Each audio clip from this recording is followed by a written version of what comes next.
नमस्कार मित्रों, मैं रामोहन उपाध्याय अपने YouTube चैनल वेदिका उपाध्याय में आपका हार्दिक स्वागत करता हूं। मित्रों, इधर काफ़ी दिनों से व्यक्तिगत कारणों से मैं वीडियो नहीं बना पा रहा था, लेकिन अब मेरा यह प्रयास होगा कि आगे मैं नियमित रूप से वीडियो बनाऊं। आज की इस वीडियो में हम लोग भारतीय इतिहास एवं संस्कृति से संबंधित महत्वपूर्ण प्रश्नों का अध्ययन करेंगे। ये सभी प्रश्न आपकी आगामी परीक्षाओं जैसे कि उत्तर प्रदेश उच्चतर शिक्षा सेवा आयोग द्वारा आयोजित होने वाली असिस्टेंट प्रोफेसर परीक्षा, उत्तर प्रदेश लोक सेवा आयोग द्वारा आयोजित होने वाली विभिन्न परीक्षाएं, उत्तर प्रदेश अधीनस्थ सेवा चयन आयोग द्वारा आयोजित होने वाली विभिन्न परीक्षाएं, टीजीटी, पीजीटी आज के लिए काफ़ी महत्वपूर्ण है। हमारा पहला प्रश्न है, हड़प्पा सभ्यता के बारे में निम्नलिखित कथनों पर विचार कीजिए। तो इसमें पहला कथन है कि 1920 में दयाराम साहनी ने हड़प्पा में खुदाई शुरू की।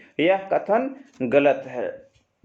दयाराम साहनी ने जो है 1921 ईस्वी में हड़प्पा की खोज की थी और उन्होंने 1923-24 और 24-25 में 2 चरणों में हड़प्पा का उत्खनन कार्य कराया था। 1923-24 और 24-25 2 चरणों में यहाँ उत्खनन कार्य हुआ था। उसके बाद माधव स्वरूप वत्स, आपने इनका भी नाम सुना होगा, मोहनजोदड़ो की खोज एवं उत्खनन कार्य करवाया था माधव स्वरूप वत्स। माधव स्वरूप वत्स ने जो है 1926-27 और 1933-34 में जो है हड़प्पा का उत्खनन कार्य कराया था। इसके बाद जो मार्टिमर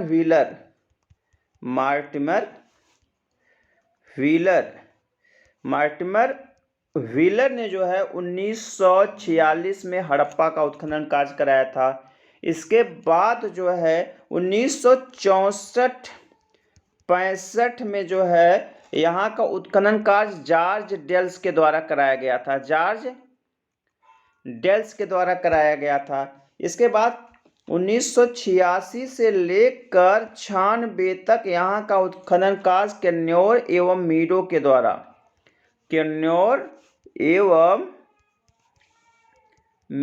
के द्वारा कराया गया था। अब एक बार हम देख लेते हैं कि जो हड़प्पा है वर्तमान में उसकी लोकेशन क्या है।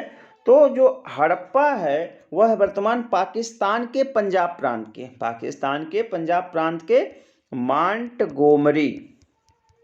मांटगोमरी जिले में अवस्थित है और यह एक नदी है, रावी नदी, जिसको प्राचीन काल में परुष्णी के नाम से जाना जाता था, उसके बाएं तट पर अवस्थित है। और यहाँ से जो अवशेष प्राप्त हुए हैं तो उसमें जो है टीला एफ, यह भी प्रश्न पूछा जाता है। टीला एफ R37 यह एक कब्रिस्तान है, R37, अन्नागार, श्रमिक आवास, ठीक है। तांबे के उपकरण बनाने का कारखाना, तांबे के उपकरण बनाने का कारखाना, तांबे की इक्का गाड़ी, तांबे की इक्का गाड़ी, तांबे का पैमाना,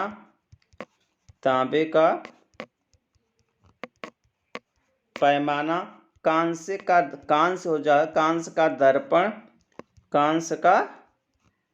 दर्पण और एक पीतल की मूर्ति प्राप्त हुई है जिसमें दर्शाया गया है कि हिरण का पीछा जो है कुत्तों के द्वारा किया जा रहा है, उन पर आक्रमण किया जा रहा है। एक मुहर प्राप्त हुई जिसमें है दर्शाया गया है कि स्त्री के गर्भ से एक पौधे की उत्पत्ति हो रही है। साथ ही साथ जो है धान कूटने की ओखली प्राप्त हुई है। एक नृत्य की मुद्रा में जीवक की प्रस्तर मूर्ति प्राप्त हुई है। एक मिट्टी की बनी टोकरी प्राप्त हुई है। साथ ही साथ एक 6 लड़ी का सोने के मनकों वाला हार भी प्राप्त हुआ है। तो विकल्प ए जो है हमारा गलत है। विकल्प दूसरा है अमलानंद घोष पहले पुरातत्वविद थे जिन्होंने पूर्व हड़प्पा संस्कृति और परिपक्व हड़प्पा संस्कृति के बीच समानता की पहचान की। यह कथन सही है। कथन दो जो है यह सही है कि अमलानंद घोष का नाम आप लोगों ने सुना होगा, जिन्होंने कालीबंगा की खोज एवं उत्खनन कार्य करवाया था। तो अमलानंद घोष ऐसे पहले पुरातत्वविद थे जिन्होंने प्राक हड़प्पा संस्कृति या पूर्व हड़प्पा संस्कृति और परिपक्व हड़प्पा संस्कृति के बीच जो है एक समानता की पहचान की, और इन्होंने सोथी संस्कृति पर अध्ययन किया था। सोथी संस्कृति की खोज अगर प्रश्न पूछा जाए तो सोथी संस्कृति की खोज भी अमलानंद घोष के द्वारा की गई थी। ठीक है, और सोथी संस्कृति प्राक हड़प्पन संस्कृति है। तो प्राक हड़प्पन संस्कृति में आप सोथी का नाम दिखा सकते हो, आप राखीगढ़ी का नाम दिखा सकते हो, कालीबंगा का नाम आप दिखा सकते हो, कालीबंगा बनावली का नाम आप दिखा सकते हो। यह क्या है?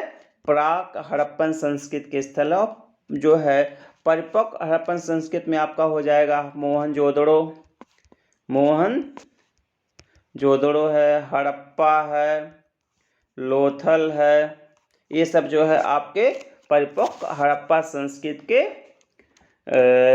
स्थल हैं। तो विकल्प दो हमारा सही आंसर है। हमारा अगला प्रश्न है ऋग्वेद के बारे में निम्नलिखित कथनों पर विचार कीजिए। तो ऋग्वेद के विषय में कुछ कथन दिए गए हैं जिस पे हमें देखना है कि क्या सही है। तो 10 राजाओं की लड़ाई दसराग में भारत प्रमुख सुदास ने 18 जनजातियों के एक संघ के खिलाफ लड़ाई लड़ी। इसमें जो है यह कथन गलत है, क्योंकि जो दसराग युद्ध हुआ था, 10 राजाओं की जो लड़ाई हुई थी, और यह जो 10 राजाओं का एक संघ था, उन्होंने तृत्सवंशी शासक या भरत वंशी शासक सुदास के खिलाफ जो है लड़ाई लड़ी थी। और सुदास प्राचीन भारत के पहले चक्रवर्ती सम्राट भी माने जाते हैं। यह लड़ाई जो है वह वर्तमान रावी नदी, जिसको प्राचीन काल में परुष्णी के नाम से जाना जाता था, उसी नदी के तट पर हुआ था, जिसको परुष्णी नदी का युद्ध या रावी नदी का युद्ध भी कहा जाता है। युद्ध का जो प्रमुख कारण था वह था कि पहले जो है भारतों के पुरोहित थे विश्वामित्र। बाद में जो है विश्वामित्र को हटाकर राजा सुदास ने वशिष्ठ को अपना पुरोहित बनाया, जिससे विश्वामित्र नाराज हो गए और उन्होंने कुल 10 राजाओं का एक संघ बनाया और रावी नदी के तट पर राजा सुदास से उनका युद्ध हुआ, और 10 राजाओं का जो संघ था वह राजा सुदास के हाथों पराजित हुआ। यह जो युद्ध हुआ था, इसका विवरण जो है ऋग्वेद के 7वें मंडल में, ऋग्वेद के 7वें सप्तम मंडल में प्राप्त होता है। ठीक है, और जो 10 राजाओं का संघ था उसका नेतृत्व किसने किया था? तो उसमें पुरु एक राज्य था। तो पुरु के राजा ने जो है इस 10 राजाओं के संगठन का नेतृत्व किया था। हम एक बार आपको बता देते हैं कि इसमें कौन कौन से 10 राजा सम्मिलित थे। इसमें था, पहला था अलिन, दूसरा था पख्त, तीसरा था भलानस, अलिन, पख्त, भलानस। अगला था शिव, इसके बाद विषाणिन, इसके बाद विषाणिन के बाद अनु के बाद दहु, इसके बाद यदु, इसके बाद पुरु, इसके बाद लास्ट में हो गया आपका तुरस। ठीक है, ये 10 जो है आर्ज राजा थे। आर्ज अगर देखा जाए तो आर्ज कबीले के ये जो है 10 आर्य राजा थे जो विभिन्न कबीलों से संबंधित थे। तो यहाँ पे जो जनजातियां शब्द यूज किया गया वह कबीलों से ही संबंधित है। प्राचीन जो समाज हमारा कबीलों में ही बटा हुआ था। और एक यह विवरण भी प्राप्त होता है कि जो ये 10 राजाओं का समूह था इसमें 10 आर्य राजाओं के अलावा 3 अनार्य कबीले भी पार्टिसिपेट किए थे, भाग लिए थे, जिनमें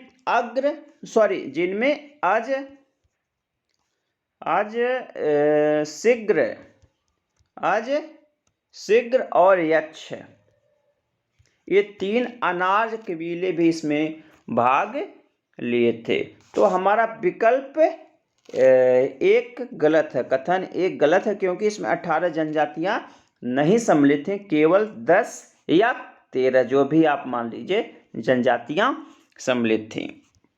हमारा दूसरा प्रश्न है, सरस्वती नदी के तट पर महान युद्ध हुआ था। अभी मैंने आपको ऊपर बताया यह युद्ध जो है सरस्वती नदी के तट पर नहीं हुआ था, बल्कि कहाँ हुआ था, रावी नदी के तट पर। इसलिए विकल्प 1 और 2, कथन 1 और 2 दोनों गलत हैं और विकल्प 4 हमारा सही आंसर है। मित्रों, आगे बढ़ने से पूर्व आपसे अनुरोध है, आप वीडियो को देखने के पश्चात चैनल को सब्सक्राइब, वीडियो को लाइक एवं शेयर अवश्य करें। साथ ही साथ बेल आइकन को भी प्रेस करें, जिसके माध्यम से आने वाले वीडियो का नोटिफिकेशन आपको समय से प्राप्त हो जाए।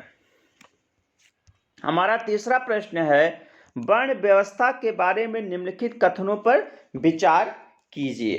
पहला है इसमें, वर्ण व्यवस्था का सबसे पहला उल्लेख पुरुष सूक्त में मिलता है। यह कथन सही है। हमारे ऋग्वेद में कुल 10 मंडल हैं। ऋग्वेद में कुल 10 मंडल हैं, जिसमें से 10वां मंडल सबसे बाद का जोड़ा गया है। तो 10वां मंडल जो है उसी में सबसे पहले जो है वर्ण व्यवस्था का सबसे पहला उल्लेख मिलता है, जिसको हम पुरुष सूक्त के नाम से जानते हैं, जिसमें कहा गया है कि आदि पुरुष के मुख से ब्राह्मण, कंधे से क्षत्रिय, उदर भाग से ब्राह्मण एवं पैरों से शूद्रों की उत्पत्ति हुई है। वैसे ऋग्वैदिक काल तक जो है किसी भी प्रकार से वर्ण व्यवस्था का कोई प्रावधान नहीं था। कर्म के आधार पर ही व्यक्ति का वर्ण निर्धारित किया जाता था।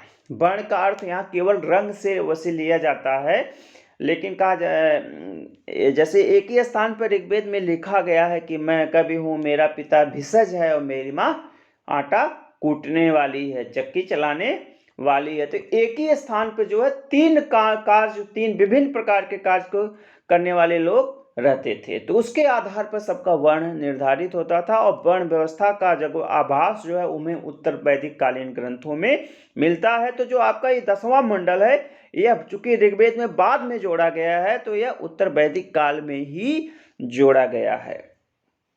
कथन 1 हमारा सही आंसर है। दूसरा कथन हमारा है, वर्ण व्यवस्था को प्रारंभिक वैदिक ग्रंथों की एक विशेषता के रूप में देखा जा सकता है। तो यह हमारा गलत है। अभी मैंने आपको बताया कि प्रारंभिक वैदिक ग्रंथों में जो है वर्ण व्यवस्था का कोई भी उल्लेख नहीं मिलता। वर्ण और जात यहाँ पर नहीं, या उनका उदय यहाँ पर नहीं हुआ था। तो केवल विकल्प 1 हमारा सही आंसर है। तो विकल्प 1 सही आंसर है हमारा। हमारा अगला प्रश्न है, वैदिक साहित्य में फसलों के बारे में निम्नलिखित कथनों पर विचार कीजिए। तो इसमें पहला कथन है, गोधूम शब्द गेहूं को संदर्भित करता है। यह हमारा सही है। गेहूं शब्द जो है गोधूम को संदर्भित करता है। अब हम आपको बताएं कि वाजसनेयी संहिता जो है, वाजसनेयी संहिता में जो है गोधूम मास, गोधूम का अर्थ है यहाँ पर गेहूं, मास का अर्थ उड़द, उड़द के लिए क्या शब्द यूज किया गया है, मास। तिल और सन, ठीक है, तिल सन। और एक फसल का नाम मिलता है श्यामक। श्यामक जो है मोटे अनाज को कहा जाता है, श्यामक मोटे अनाज को कहा जाता है। तो वाजसनेयी संहिता में इन फसलों का जैसे गोधूम, मांस या उड़द, तिल, सन और श्यामक का उल्लेख प्राप्त होता है। ठीक, तो विकल्प या कथन है हमारा सही आंसर है। दूसरा, चावल को ब्रीह कहते हैं, यह भी सही है। चावल को वैदिक काल में ब्रीह के नाम से जाना जाता था। यजुर्वेद का नाम आप लोगों ने सुना होगा। ठीक है, तो यजुर्वेद में जो है धान की कुल 5 किस्मों का उल्लेख मिलता है। जैसे पहला महाब्रीही, महाब्रीह। ठीक है, देखिए महाब्रीह शब्द जुड़ा हुआ है। कृष्ण ब्रीह, कृष्ण ब्रीह, महाब्रीह, कृष्ण ब्रीह और शुक्ल ब्रीह। शुक्ल, क्योंकि जो आपका यजुर्वेद है शुक्ल यजुर्वेद और कृष्ण यजुर्वेद में विभाजित है। इसके बाद जो है आसुधान, आसुधान मतलब 6 महीने में इनकी खेती की जाती थी। और एक शब्द मिलता है हायन का, हायन जिसकी खेती वर्ष में एक बार की जाती है। तो 5 प्रकार के धान का उल्लेख जो है आपके यजुर्वेद में मिलता है। इस प्रकार से दोनों विकल्प हमारे कथन 1 और 2 दोनों सही है, तो विकल्प 3 हमारा सही आंसर होगा। कभी कभी एक प्रश्न आता है कि कृषि की चारों क्रियाओं का उल्लेख, कृषि की चारों क्रियाओं जैसे है कृषंत, वपंत, लुनंत, मड़ंत का उल्लेख जो है किस ग्रंथ में प्राप्त होता है? तो इसका जो है उल्लेख शतपथ ब्राह्मण में जो है कृषि की चारों क्रियाओं जैसे कृषंत का अर्थ होता है जुताई। ठीक है, वपंत का अर्थ होता है बुआई। लुनंत का अर्थ होता है उसको जब काटा जाता है। और इसके बाद है आपका मड़ंत का अर्थ होता है मड़ाई। तो किसकी ये 4 क्रियाएं जिसका उल्लेख मिलता है। एक प्रश्न आता है कभी कभी कि सर्वप्रथम पृथुबैन ने हल व कृषि को जन्म दिया, इसका विवरण कहाँ पे प्राप्त होता है? तो सर्वप्रथम पृथुबैन ने हल व कृषि को जन्म दिया, इसका विवरण मिलता है हमें अथर्व वेद में। ठीक है, अधिक अन्न उपजाओ एक स्टेटमेंट आता है, एक कथन आता है, अधिक अन्न उपजाओ, इसका विवरण कहाँ मिलता है? तो इसका विवरण मिलता है तैत्तिरीय ब्राह्मण में। किसमें? तैत्तिरीय ब्राह्मण में। तैत्तिरीय ब्राह्मण में अन्न को ब्रह्मा और हल को शीर के नाम से भी संबोधित किया गया। तो हमारा विकल्प 3 सही आंसर है। हमारा अगला प्रश्न है, निम्नलिखित में से कौन वैदिक साहित्य की देवी है? वैदिक साहित्य में जो है देवी देवताओं का उल्लेख मिलता है। तो इसमें रुद्र जो है वैदिक साहित्य देवता है, आदित्य वैदिक साहित्य देवता है, और वृत्त मुझे लगता है देवता तो नहीं है लेकिन एक राक्षस के रूप में इसका उल्लेख मिलता है, जिसको वृत्तहंता इंद्र की एक उपाधि है। वृत्तहंता, वृत्त नामक एक राक्षस था, उसका जो है वध इंद्र के द्वारा किया गया था। ठीक है, क्योंकि यहाँ पे पूछा जा रहा है देवी, वैदिक साहित्य देवी पूछा जाता, तो वाक जो है वैदिक साहित्य देवी है। वाक जो है सरस्वती जी को कहा जाता है, वाक सरस्वती जी का नाम है। तो विकल्प 2 हमारा सही आंसर है। जो वैदिक काल की देवियां जैसे हैं उषा देवी, उषा का नाम आता है, सरस्वती का नाम आता है। ठीक है, एक सिनवली देवी हैं, एक है सिनविली देवी हैं, ये संतान प्राप्ति की देवी हैं, संतान प्राप्ति की देवी हैं। एक देवी है अरण्यानी देवी हैं। एक देवी हैं ईडा देवी जो है आहूत में दिए जाने वाला दूध एवं घी को कहा जाता है। तो ईडा जो है आहूत में दिए जाने वाले दूध एवं घी को कहा जाता है। तो उसके बाद में एक देवी का स्वरूप उसको प्रदान किया गया। एक देवी है दिसड़ा, दिसड़ा देवी जो हैं ये वनस्पति की देवी मानी जाती थी। एक देवी है अदिति, अदिति देवी जो हैं यह देवताओं की माँ मानी जाती हैं। ठीक है, तो ये सब वैदिक कालीन प्रमुख देवियाँ। हमारा नेक्स्ट प्रश्न है, उद्दालक आरूढ़ का संदर्भ किसमें मिलता है? तो उद्दालक आरूढ़ का संदर्भ जो है यह छांदोग्य उपनिषद में मिलता है। इसमें जो है आत्मा और ब्रह्म और आत्मा की जो है अभिन्नता के विषय में एक जो है वाद विवाद हुआ था, जिसमें उद्दालक अरुण और श्वेत केतु नामक दो विद्वान थे। ठीक है, और एक प्रश्न कभी कभी आता, पुनर्जन्म के सिद्धांत की परिकल्पना किस ग्रंथ में है? तो पुनर्जन्म के सिद्धांत की परिकल्पना का विवरण भी छांदोग्य उपनिषद में प्राप्त होता है। इतिहास को पंचम वेद किस ग्रंथ में कहा जाता है? तो भी आपका जो है छांदोग्य उपनिषद है। वासुदेव कृष्ण को वासुदेव देवकी का पुत्र एवं घोर अंगिरस का शिष्य किस ग्रंथ में बताया गया है? तो वो भी आपका छांदोग्य उपनिषद है। एक प्रश्न काफी पूछा जाता है कि सत्यबाल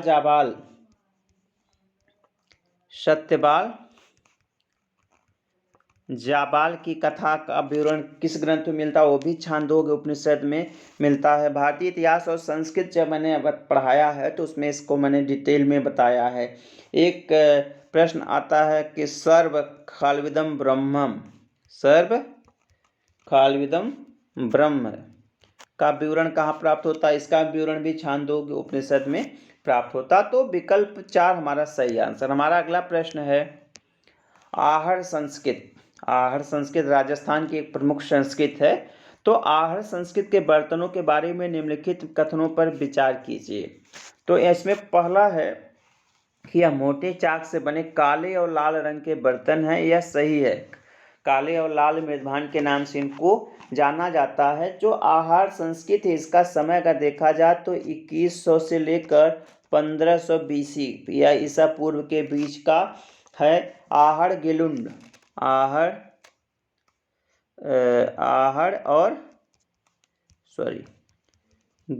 नामक प्रसिद्ध इसके स्थल हैं। ठीक, आहड़ जो है कहाँ पे है? उदयपुर जिले में है। यह बेड़च नदी के तट पर राजस्थान के उदयपुर में जिले में है। और गिलुंद जो है वह राजसमंद जिले में है। चूंकि इस आहड़ संस्कृत को ज़्यादातर स्थल हैं वह बनास नदी घाटी में पाए गए हैं, इसलिए इसको बनास संस्कृत के नाम से भी जाना जाता है। इन सबको मैंने डिटेल में जो है पहले की वीडियो में सब बताया है। तो आहड़ संस्कृत का अगर पूछा जाए उत्खनन करता तो 1953 में सबसे पहले जो है अक्षय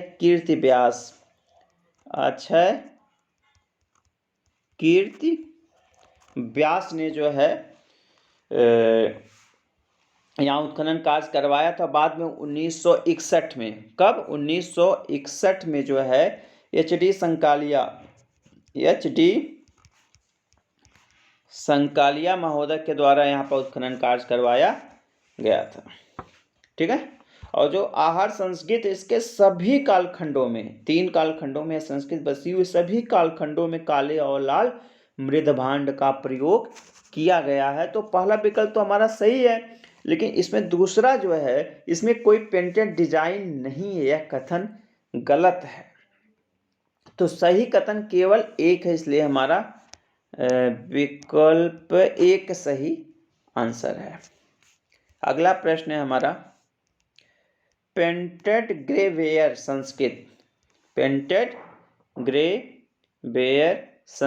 चित्रित धूसर मृदभांड, जिसको आप कहते हो चित्रित धूसर मृदभांड संस्कृत। ठीक है, तो चित्रित धूसर मृदभांड संस्कृत के विषय में कुछ कथन दिए गए, देखना कौन सा कथन सही है। तो इसकी सबसे पहले पहचान जो कौशाम्बी में हुई यह गलत है। इसकी सबसे पहले जो पहचान या इस मृदभांड को सबसे पहले अहिच्छत्र जो कि बरेली में है, अहिच्छत्र में जो है इसकी खोज की गई थी, तो कथन ए गलत है। दूसरा है घग्गर हाकरा क्षेत्र के स्थलों ने लोहे की कलाकृतियों का प्रमाण दिया है, यह कथन भी हमारा सही नहीं है। और हमारा तीसरा कथन है जखेड़ा में सोना और तांबा मिला है, यह सही है। जखेड़ा जो है चित्रित धूसर मिडवान संस्कृत का एक प्रमुख स्थल है और इसमें जो है सोने और तांबे का साक्ष्य यहाँ से प्राप्त हुआ है। ठीक, जो जखेड़ा संस्कृत है यहाँ, ठीक है, जखेड़ा है, यहाँ से इसको अर्धनगरी या उपनगरी केंद्र कहा जाता था। अर्धनगरी या उपनगरी केंद्र के नाम से भी जाना जाता है। यहाँ से नहर के साक्ष्य प्राप्त हुए हैं, न अग्निकुंड का साक्ष्य प्राप्त हुआ है।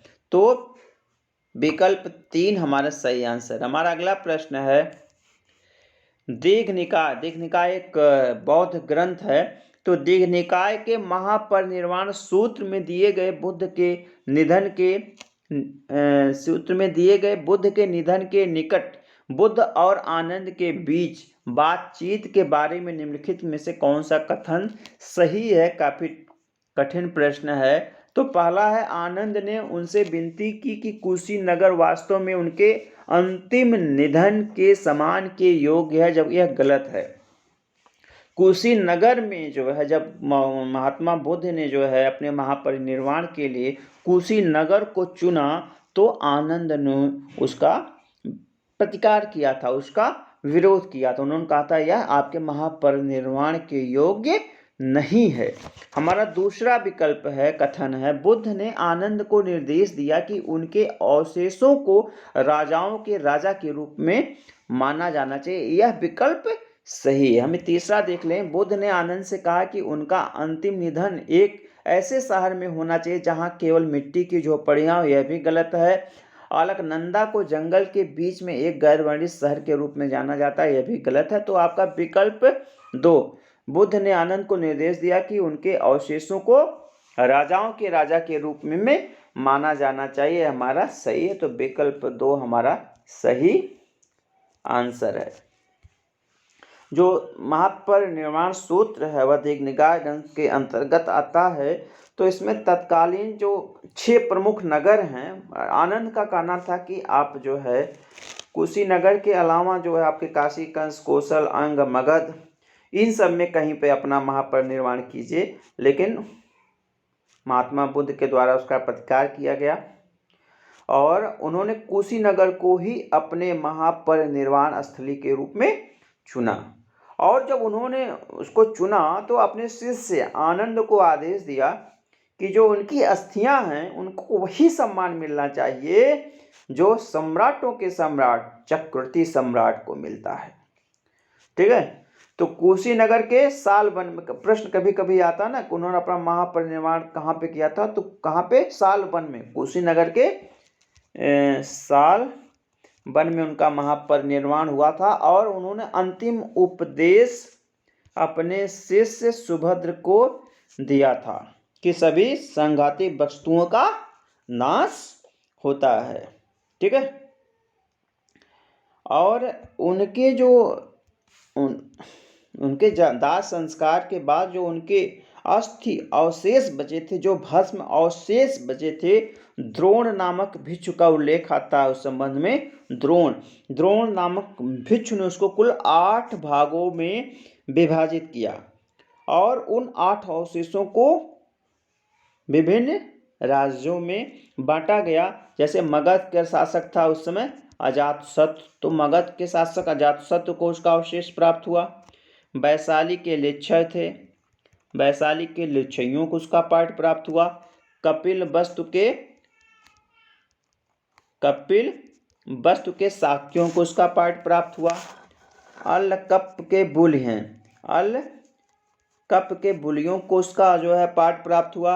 रामग्राम के कोलियों को भी उसका पाठ प्राप्त हुआ, रामग्राम के कोली। बेठ द्वीप के ब्राह्मणों को उसका प्राप्त हुआ पाठ। ठीक, और पावा एवं कुशीनगर, पावा प्लस कुशीनगर को एक साथ जो है इसका पार्ट प्राप्त हुआ, और पिप्पल वन के मौर्यों को भी इसका एक पार्ट प्राप्त हुआ। इनके जो भस्मावशेष थे, जो अस्थि अवशेष थे, और सबने उस पर अपना स्तूप बनवाया। कभी कभी एक प्रश्न आता है कि क्या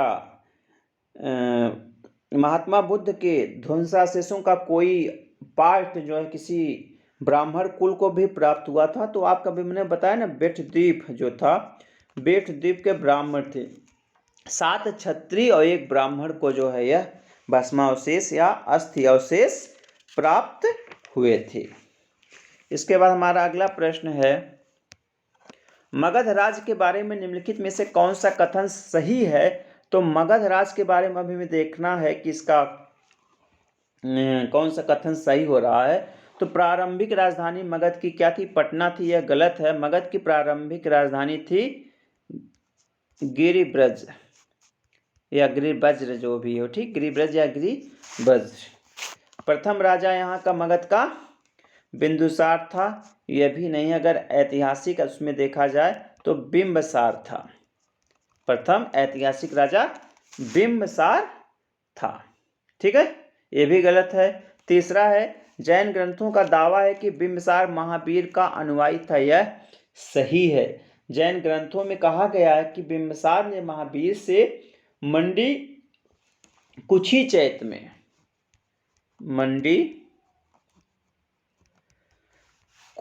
चैत्य में जो है अपनी रानियों, कर्मचारियों, संबंधियों के साथ भेंट किया और जैन धर्म की दीक्षा ली थी, ठीक है। तो विकल्प 3 हमारा सही आंसर है। तो मित्रों, इस वीडियो में मैंने कुल भारतीय इतिहास एवं संस्कृत के 10 महत्वपूर्ण प्रश्नों पर चर्चा की। सभी प्रश्न आपकी परीक्षा के दृष्टि से काफ़ी महत्वपूर्ण हैं। आप इस वीडियो को ध्यानपूर्वक देखिएगा, और इस वीडियो से संबंधित कोई सुझाव हो तो कमेंट बॉक्स में आप उसको ज़रूर लिखिएगा। आप सभी को सुनने के लिए बहुत बहुत धन्यवाद। नमस्कार।